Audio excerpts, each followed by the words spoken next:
ज़रा सोच कर देखिए कि किसी भी महिला के लिए, किसी बच्ची के लिए सबसे सुरक्षित स्थान कौन सा हो सकता है। जब ये सोचेंगे तो फिर सोचते ही रह जाएंगे, क्योंकि पेट में पलने से लेकर और उसके बूढ़े होने तक हर जगह उसे हर समय समस्याओं का सामना करना पड़ता है। जब वो पेट में पल रही होती है तब देखा जाता है कि लड़का है या लड़की। उसके बाद बाहर निकलती है तो परिवार में शिक्षा के नाम पर शोषण होता है। स्कूल जाती है तो कुछ अलग तरह के शोषण हो जाते हैं। बड़ी होती है तो शादी के बाद शोषण हो जाते हैं।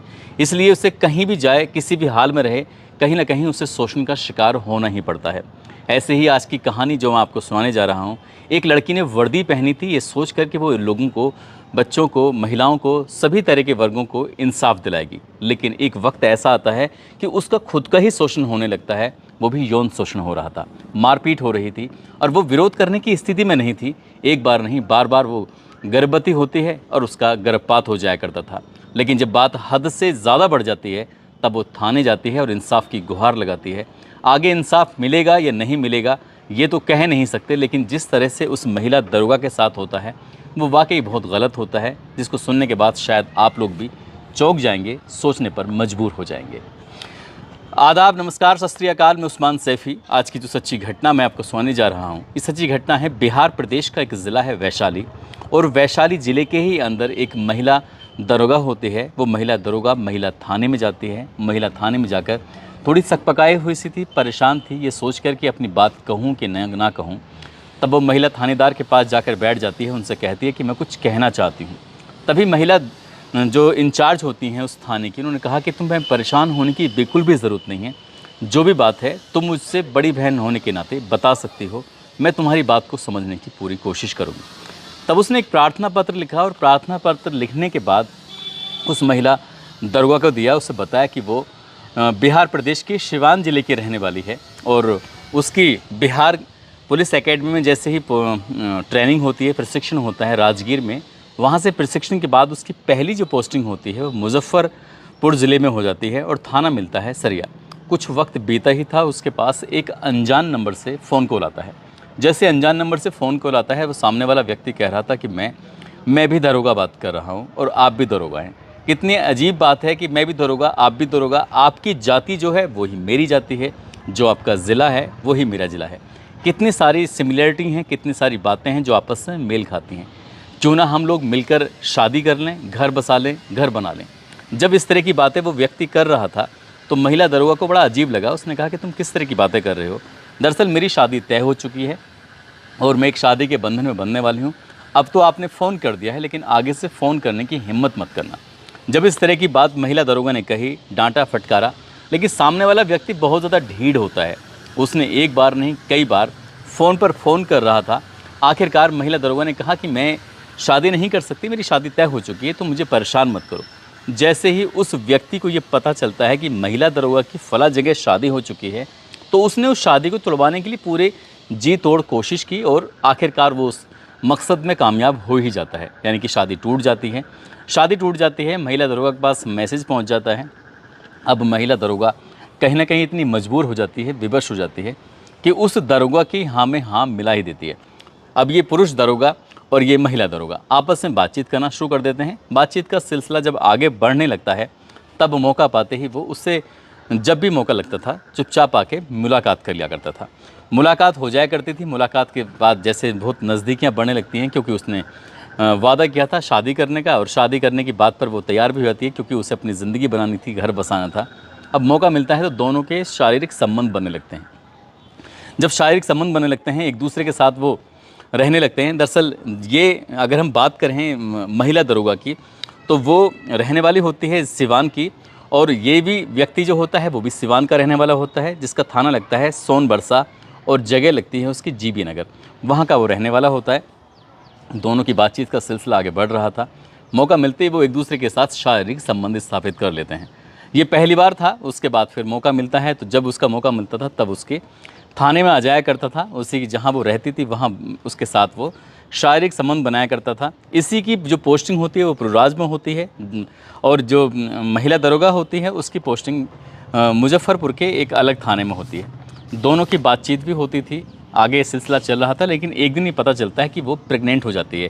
प्रेग्नेंट के पता इस तरह से चलता है क्योंकि महिला दरोगा के जो पेट में दर्द बहुत तेज़ी के साथ होने लगता है। तभी वो उस दरोगा से कहती है, इसका नाम राहुल कुमार होता है, कि राहुल मेरे पेट में बहुत तेज़ दर्द हो रहा है। तब उसे डॉक्टर को दिखाया जाता है। डॉक्टर कहती हैं कि आप प्रेग्नेंट हो चुकी हैं, आप गर्भवती हो चुकी हैं। इस बात का जब गर्भवती होने वाली बात थी तब वो कहती है कि शादी कर लेते हैं और ये बच्चा नहीं गिराते, क्योंकि बात समाज में पता चलेगी तो बहुत ज़्यादा ख़राब हो जाएगी। तभी राहुल कुमार ने उसे 3 गोलियाँ एक साथ दी। उसे कहा कि तुम इन गोलियों को खाओ, ठीक हो जाओगे, परेशान होने की ज़रूरत नहीं है, आगे का जो भी फैसला हो उस फैसले को लेते हैं। आखिरकार उस महिला दरोगा ने 3 गोलियां खाईं और उसको 3 गोली खाने के कुछ देर के बाद दर्द और ज़्यादा बढ़ने लगता है और ब्लीडिंग बेहिसाब होने लगती है। तो पता चलता है कि वो उसका गर्भपात हो चुका है, यानी कि जो उसके पेट में पल रहा था कोई भी बच्चा बच्ची जो भी था वो मर चुका है और वो बाहर निकल चुका है।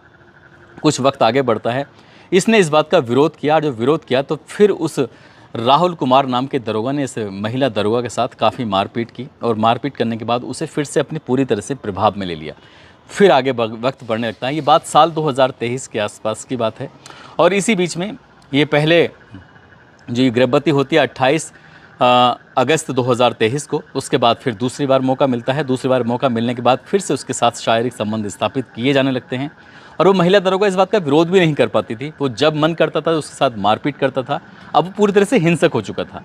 जहाँ तो वो प्रेम कहानी शुरुआत करना चाहता था, शादी करना चाहता था, ज़िंदगी बसाना चाहता था, अब उसके साथ वो ऐसा फ्रैंक हो चुका था कि जब चाहे उसके साथ वो गलत काम करता था और जब चाहे उसके साथ वो मारपीट करता था। एक बार उस लड़के के परिवार वालों ने लड़की से संपर्क किया, तब जाकर उस लड़की ने पूरी कहानी बयां की कि राहुल मेरे साथ कुछ इस तरह की हरकत करता है। जब ये वाली बात लड़के के परिवार वालों ने लड़के से बातचीत करने की कोशिश की तो राहुल को बहुत ज़्यादा गुस्सा आता है, फिर से मारपीट करता है। पता चलता है कि वो दूसरी बार भी प्रेग्नेंट थी और दूसरी बार भी उसका मारपीट की वजह से उसका बच्चा गिर जाता है। जब उसे हॉस्पिटल में दिखाया जाता है तब पता चलता है कि ये तो प्रेग्नेंट थी लेकिन गर्भपात हो चुका है। वक्त आगे बढ़ता है। आखिरकार उसने किसी तरकीब से मनाने की कोशिश की और 4 मार्च 2024 को तिलक की तारीख तय हो जाती है और 11 मार्च 2024 को शादी की तारीख तय हो जाती है। बताया जाता है कि जब तिलक होता है तो तिलक उत्सव के में कुछ काफ़ी लेन देन भी होता है, लेकिन बारात की बात नहीं होती है, यानी कि बारात आती जाती नहीं है और शादी की जो बात थी अब तक वो शादी होती ही नहीं है, यानी कि उसको एक झूठ की बुनियाद पे जो रिश्ते की कायम किया गया था वो रिश्ता बनता ही नहीं है। और वो महिला दरोगा इतना परेशान हो जाती है कि आखिरकार करे तो क्या करे। जब भी शादी की बात करती थी तभी उसके साथ मारपीट होती थी। अब इन दोनों की पोस्टिंग अलग अलग जगह पर हो जाती है। महिला दरोगा पहुंच जाती है वैशाली ज़िले में और जो पुरुष दरोगा होता है वो पहुंच जाता है शिवहर ज़िले के अंदर। अब वहां से ये दोनों एक दूसरे थोड़ा अलग हो जाते हैं। इसी बीच में जो शादी की बातचीत करती थी तो शादी को लेकर दरोगा तैयार नहीं होता था और मारपीट पर वो उतारू हो जाया करता था। जब वो हार जाती है, थक जाती है, तब 16 जून 2024 को वो वैशाली के महिला थाने में जाने के बाद अपनी प्रार्थना पत्र देकर, अपनी शिकायत देकर कहती है कि मुझे इंसाफ चाहिए। जब बात इंसाफ की आती है तो एफआईआर दर्ज कर ली जाती है और एफआईआर दर्ज की जाती है आईपीसी की धारा 341, 323, 313, 376, 493, 120 भी। इन धाराओं में मुकदमा दर्ज कर लिया जाता है। पुलिस इस मामले की जांच पड़ताल करना शुरू कर देती है। ये जून के महीने में एफआईआर दर्ज होती है। जुलाई, अगस्त, सितंबर जब आता है तो बताया जाता है कि 13 या 14 सितंबर के आसपास की बात है, वैशाली के महिला थाने की पुलिस ने इस दरोगा को, जो फ़िलहाल शिवहर ज़िले में इसकी पोस्टिंग होती है लेकिन पटना में था, इसकी फ़ोन लोकेशन वगैरह जो पाई जाती है उसी के आधार पर इसको गिरफ़्तार किया जाता है। गिरफ़्तार करने के बाद क्योंकि जांच में बताया जाता है ये प्रथम दृष्टया दोषी पाया जाता है। फिलहाल पुलिस मामले की जांच पड़ताल में जुटी है और इस आरोपी के खिलाफ कड़ी से कड़ी कार्रवाई करने की बात की जा रही है। इस व्यक्ति को गिरफ्तार किया जाता है, जेल भेजा जाता है और जैसे ये खबर सोशल मीडिया पर, अखबारों में प्रकाशित होती है तो पता चलता है कि एक महिला जिसने वर्दी सिर्फ इसलिए पहनी थी कि क्योंकि लड़कियों की, पुरुषों की जो पीड़ित होंगे उनकी वो मदद करेगी, हेल्प करेगी, लेकिन पता चलता है कि वो खुद ही कई महीने से शोषण का शिकार हो रही थी और जिस व्यक्ति ने वर्दी पहनी थी दूसरों की मदद के लिए वो रक्षक नहीं बल्कि भक्षक बन जाता है। उसने एक बार नहीं 2 बार उस महिला दरोगा का गर्भपात कराने पर मजबूर कर दिया और खुद से उसने कभी एक बार गोली देता है तो दूसरी बार लात मार के उसके पेट में चोट पहुंचा देता है, जिसकी वजह से महिला गर्भवती थी और गर्भपात उसका हो जाता है। फिलहाल पुलिस ने उस व्यक्ति को गिरफ्तार कर लिया है। प्रकरण की चार्जशीट है उसे कम से कम समय में लगाने के बाद इसे कोर्ट में दाखिल किया जाता है। अब कोर्ट ये तय करेगा कि इस व्यक्ति को कितनी सज़ा मिलनी चाहिए। वाकई कोर्ट को जल्द से जल्द इस मामले में फैसला लेकर ताकि समाज में, ताकि पुलिस में अन्य लोगों को ये मैसेज जा सके, क्योंकि बुरे काम का बुरा नतीजा, अगर कोई किसी के साथ गलत करता है तो उसे किसी भी कीमत पर बख्शा नहीं जाएगा। कुछ इस तरह का संदेश देना समाज को बेहद ज़रूरी है और ख़ासकर जो महिलाएं, चाहे वो पुलिस में हैं या किसी और वर्किंग पैलेस पर हैं, उनकी ज़िम्मेदारी बनती है कि पहली ही बार में वो अगर खुलकर विरोध करें तो इस तरह की एफआईआर की नौबत आएगी ही नहीं, क्योंकि वो पहली बार में थोड़ा सा शिथिलता वाला और मासूमियत वाला अपना रूप अपना लेती हैं और सामने वाले व्यक्ति की गलती को, बड़ी से बड़ी या छोटी छोटी गलती को नज़रअंदाज कर देती हैं और वही गलतियां फिर बड़ा रूप लेना शुरू कर देती हैं। काश इस महिला दरोगा ने पहले दिन विरोध किया होता, पहले दिन अपने बड़े अधिकारी को ये कहानी बताई होती, तो शायद इस दरोगा की इतनी हिम्मत नहीं पड़ती। वो ना तो उसका शारीरिक शोषण करता, ना ही उसके रिश्ता तुड़वाता और ना ही शायद इसको इस हाल पे लाकर छोड़ता।